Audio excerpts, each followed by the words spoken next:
Hello everyone, welcome to History and Culture. In Chinese historical costume dramas, we often see scenes where emperors use ice to cool off during the summer.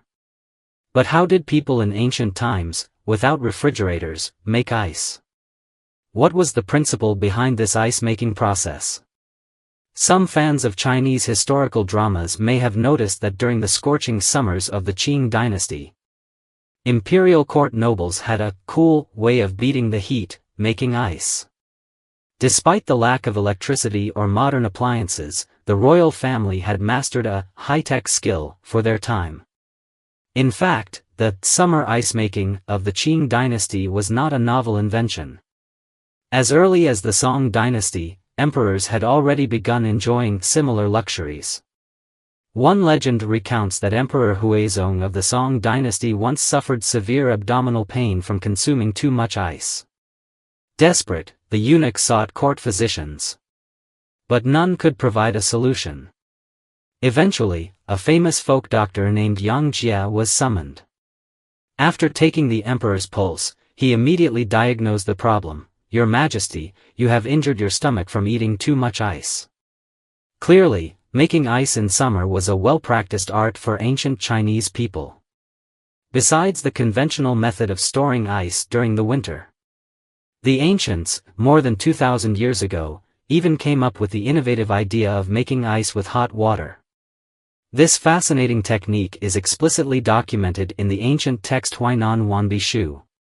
Pour boiling water into a jar, seal it tightly with new silk, and submerge it in a well for 3 days to form ice. The term submerge refers to placing the jar into a well. At first glance, making ice with hot water seems counterintuitive. After all, producing ice typically requires low temperatures, while hot water is high temperature. How could this possibly work? With such doubts, later physicists conducted in-depth research. Was this ancient method of making ice with hot water based on scientific principles, or was it merely a charming legend? Let us explore this intriguing topic. According to experts, the so-called hot water ice making is closely related to a phenomenon known as the Mpemba effect. The story behind this effect is equally fascinating. In 1963, on an ordinary afternoon in Tanzania, a boy named Mpemba and his friends were making ice cream with milk. Eager to secure the best spot in the freezer, Mpemba hastily placed freshly boiled milk directly into the freezer. 2 hours later, to his amazement, he found that the hot milk he had put in froze faster than the other's cooler milk. This phenomenon puzzled Mpemba greatly. As he grew older, he remained determined to uncover the reason. One day, during a visit to the University of Dar es Salaam, he posed this question to a physics professor. Intrigued by Mpemba's curiosity, the professor conducted experiments with him. Under identical conditions, they observed that liquids with higher temperatures sometimes froze faster than those with lower temperatures. This phenomenon was formally recorded and named the Mpemba effect after the boy. To explain the Mpemba effect simply, under certain conditions, hot water can freeze faster than cold water. Although this phenomenon defies intuition, it can be explained scientifically. In 2013, the Royal Society of Chemistry in the UK held a competition inviting scientists and the general public to explain the Mpemba effect. The winning explanation suggested that the effect involves evaporation, heat transfer, and energy distribution among water molecules. Because hot water evaporates more quickly and loses heat, it may reach a supercooled state faster than cold water, thus freezing first. It seems that the making ice with hot water mentioned in the Huainan Wanbi Shu is not entirely without basis. The ancients may have discovered, through repeated experimentation, that hot water freezes more easily and used the cool environment of well water to perform what appears to be an incredible feat. One cannot help but admire the wisdom of the ancients. They not only used ice stored during winter to keep cool in the summer but also left us this intriguing and mysterious story of making ice with hot water, born out of a scientific coincidence. So, How did the ancient Chinese create ice using hot water? The Huainan Wanbi Shu provides a detailed description of the procedure. Take boiling water and pour it into a large jar. Seal it tightly with fresh silk and submerge it in well water for 3 days to form ice. Translated into modern terms, this means, pour boiling water into a large jar, seal the mouth of the jar tightly with dense silk fabric, and then gradually immerse the jar into a cool well. After 3 days, ice would form. Why use the combination of a large jar, silk fabric, and cool well? There's a well-thought-out reasoning behind it. The role of the large jar. The large jar, a sturdy vessel used in ancient times to store water or wine, was made of durable material that could withstand sudden temperature changes without cracking, even when filled with boiling water.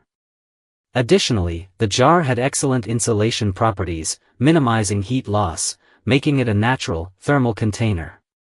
The role of silk fabric. Dense silk fabric, known for its non-porous quality, was ideal as a sealing material. During the process, wet silk was used to cover the jar's mouth. This effectively prevented the rapid escape of hot steam, creating an optimal sealed environment for the cooling process. Step-by-step analysis of the process. Heating and sealing. First, the water in the large jar was brought to a boil, allowing steam to fill the jar and expel the air within. Once only high-temperature steam remained inside, the jar's mouth was quickly sealed with moistened silk fabric. Submerging the jar. The sealed jar was then carefully immersed in the cool water of a well. This step created a strong temperature difference between the inside and outside of the jar, causing the steam to condense as the jar cooled, and generating a vacuum inside. Controlled venting. After the jar gradually cooled, the silk fabric was allowed to release air slowly. The condensation of steam, aided by the temperature difference, further removed heat from the water inside. Through this precise coordination of time and temperature, ice eventually formed. A remarkable yet inefficient method. Although this method of making ice with hot water is ingenious, it is highly inefficient. Producing even a small amount of ice required significant amounts of fuel and time, making it almost impractical for ordinary people.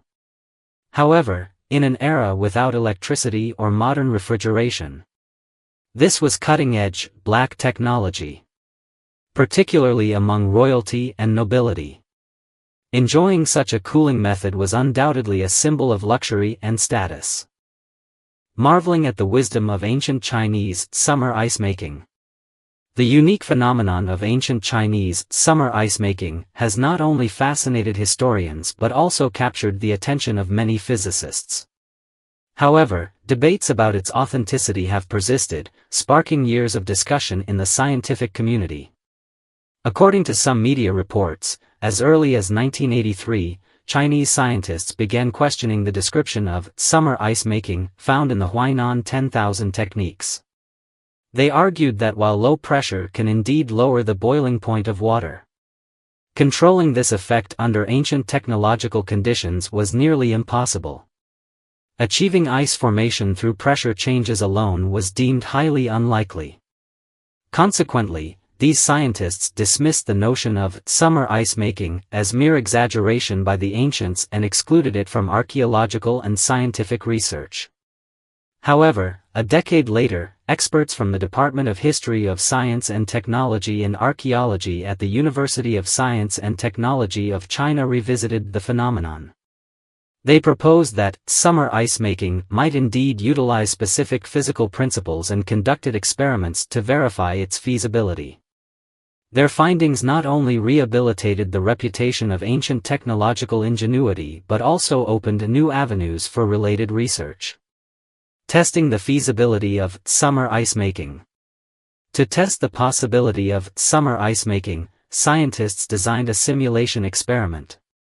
Preparation: a 1-liter glass bottle was filled with a small amount of water.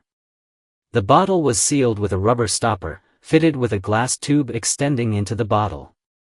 The external end of the glass tube was connected to a rubber hose with a clamp to control airflow.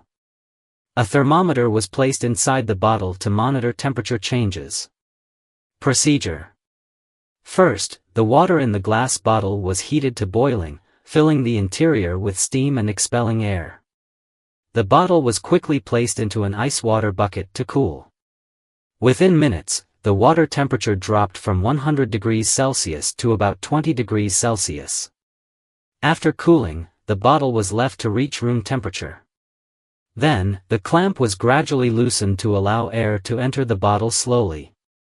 As air expanded inside, cooling occurred due to the adiabatic process, eventually forming ice crystals. Through this experiment, scientists successfully recreated the ancient process of summer ice making and demonstrated that under specific conditions, it is indeed possible to achieve the transition from hot water to ice using pressure changes and temperature differences, reviving the ingenuity of ancient technology. This research not only confirmed the physical principles described in the Huainan 10,000 techniques but also brought renewed recognition of the originality and potential of ancient technology. While the method is inefficient and complex, it represents a remarkable breakthrough for a time lacking modern refrigeration technology, showcasing the ingenuity of ancient Chinese innovation. The niter-based ice-making method, another ancient marvel.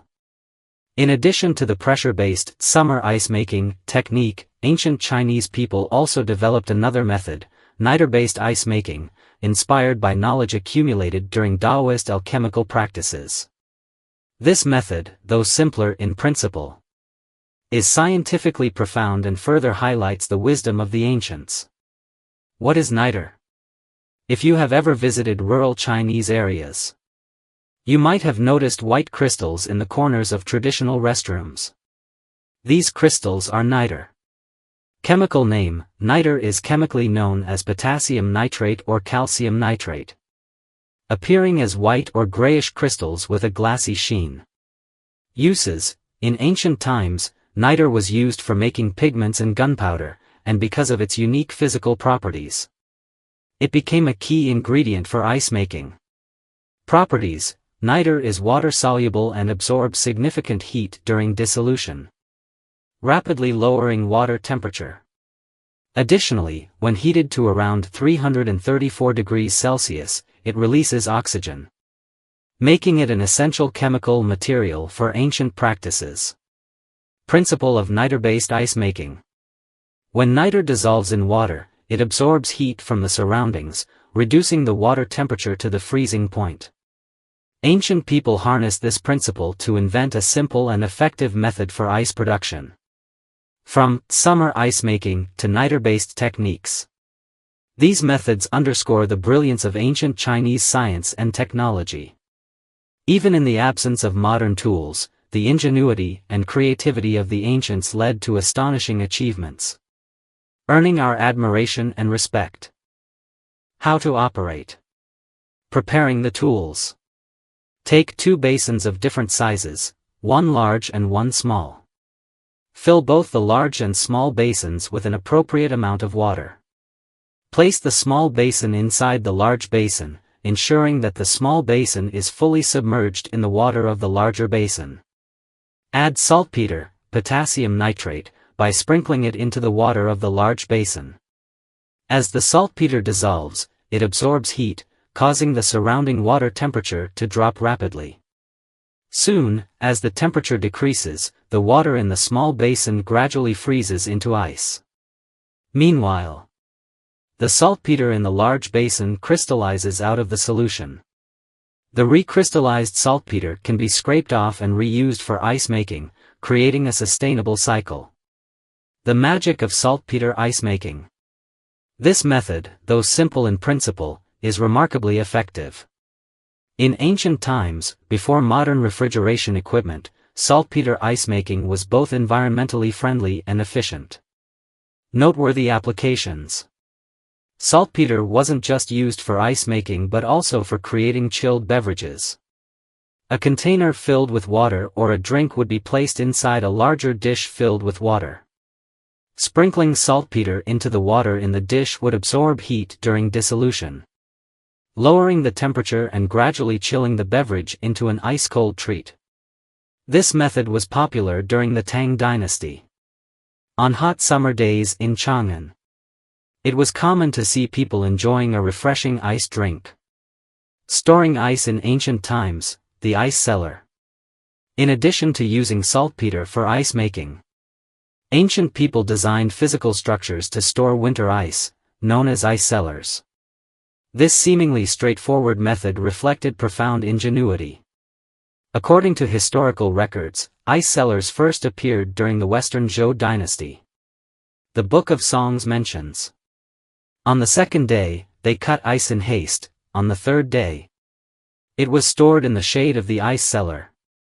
This describes how, in the depths of winter, people cut large blocks of ice from rivers and stored them in ice cellars for use in the summer. Structure of the ice cellar. Ice cellars were semi-subterranean structures, with half exposed above ground and half buried below. The underground portion was often lined with stones. In winter, ice blocks were placed inside and the entrance sealed with materials like soft cloth to slow down the melting process. Challenges in ice storage. One major challenge was that many ice blocks melted before summer arrived. Through experience, ancient people determined a rule of thumb: the amount of ice stored should be 3 times the anticipated usage during summer. Even so, only a portion of the ice would survive the summer, representing the technological limits of the time. The innovation of ice cream-like treats. Amazingly, by the Song dynasty, ancient Chinese people were already enjoying a cold treat similar to modern ice cream. Known as bingluo, ice cream, it was an innovation that further refined the dairy products popular during the Wei and Jin dynasties. Historical records suggest that during the Song dynasty, people combined dairy products with ice-making techniques to create the cool and refreshing bingluo. This treat gained widespread popularity, earning praise from Song poet Yang Wanli, who described it as cooling and delightful. A global influence. During the Yuan dynasty, foreign envoys visiting China tasted ice cream bestowed by the emperor. One such envoy brought the idea back to Italy, where it was adapted and eventually evolved into the ice cream we know today. Scholarly insights. Historians have commented that the ingenuity of ancient Chinese methods, from ice making in summer to crafting chilled beverages and designing ice cellars, reflects their deep understanding of natural laws and resourceful problem-solving under limited conditions. These techniques, though seemingly simple, encapsulated generational wisdom and creative thinking. They remain treasured elements of Chinese cultural heritage. This is the History and Culture channel. Liking and subscribing are the greatest help and support to us. Thank you everyone and see you in the next time.